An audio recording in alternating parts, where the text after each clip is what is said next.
আজিৰে পৰা আৰম্ভ হৈছে চুতীয়া জাতিৰ তৃতীয় বাৰ্ষিক প্ৰতিষ্ঠা দিৱস।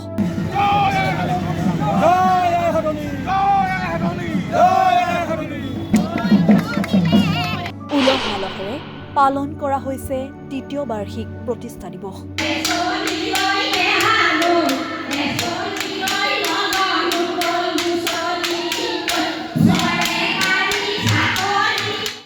আজিৰে পৰা যোৰহাটত আৰম্ভ হৈছে চুতীয়া জাতিৰ তৃতীয় বাৰ্ষিক প্ৰতিষ্ঠা দিৱস।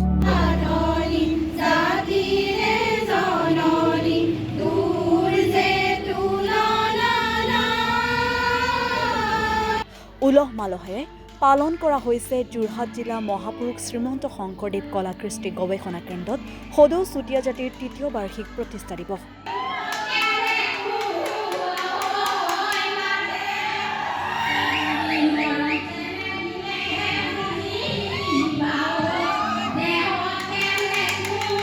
অনুষ্ঠানৰ আৰম্ভণিতে পতাকা উত্তোলন সাধনীৰ প্ৰতিমূৰ্তিত বন্তি প্ৰজ্বলন কৰাৰ পাছতে সমবেত সংগীত পৰিৱেশন কৰে। তাৰ পাছতে এক সাংস্কৃতিক শোভাযাত্ৰাৰ প্ৰদৰ্শন কৰা হয়।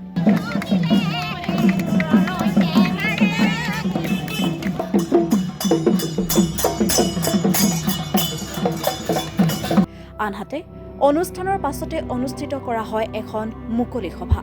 আৰু মুকলি সভাত চুতীয়া জাতিৰ যুৱ সন্মিলন অসমৰ পত্ৰ কৰ্ষণ নামেৰে এখন মুখ্য পত্ৰ উন্মোচন কৰে চুতীয়া উন্নয়ন পৰিষদৰ উপাধ্যক্ষ জ্যোতিপ্ৰসাদ চুতীয়ে।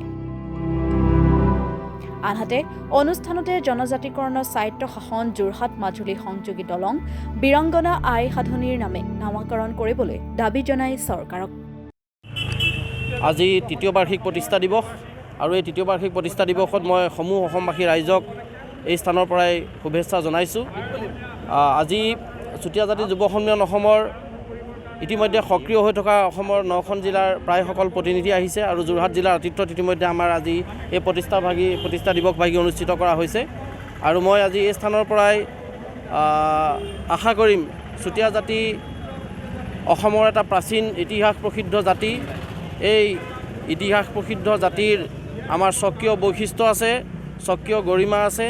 চুতীয়া জাতি প্ৰধান দাবী জনজাতিকৰণ, স্বায়ত্তশাসন আৰু বিভিন্ন বাৰদফীয়া দাবীৰ ক্ষেত্ৰত আজি বহুদিন ধৰি চুতীয়া জাতি যুৱ সন্মিলন অসমে সংগ্ৰাম অব্যাহত ৰাখিছে, কিন্তু এতিয়াও চৰকাৰে আমাৰ দাবীৰ প্ৰতি কোনো ধৰণৰ সঁহাৰি জনোৱা নাই। গতিকে মই আজি এই সাংস্কৃতিক শোভাযাত্ৰাৰ প্ৰাক মুহূৰ্তত মই আশা কৰিম যে চুতীয়া জাতিৰ যি ন্যায্য দাবী, এই ন্যায্য দাবী 2026 বিধানসভা নিৰ্বাচনৰ পূৰ্বেই পূৰণ কৰক। আৰু মই চৰকাৰলৈ এইটো আহ্বান জনাম, যোৰহাট মাজুলী যিখন সংযোগী দলং ব্ৰহ্মপুত্ৰৰ ওপৰত থকা এই দলংখন বীৰাংগনা আই সাধনীৰ নামেৰে নামাকৰণ কৰাৰ বাবে আমি বিভিন্ন সময়ত দাবী জনাইছোঁ। তাৰ কাৰণে আমি আমৰণ অনশন কাৰ্যসূচী যোৰহাটত কৰিছিলোঁ।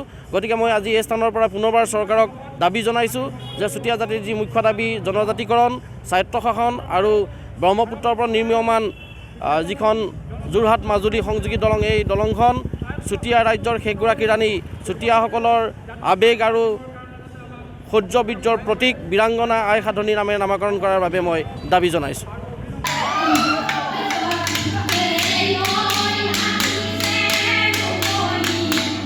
যোৰহাটৰ পৰা জগত নিগৰ ৰিপৰ্ট, মাই নিউজ এনি।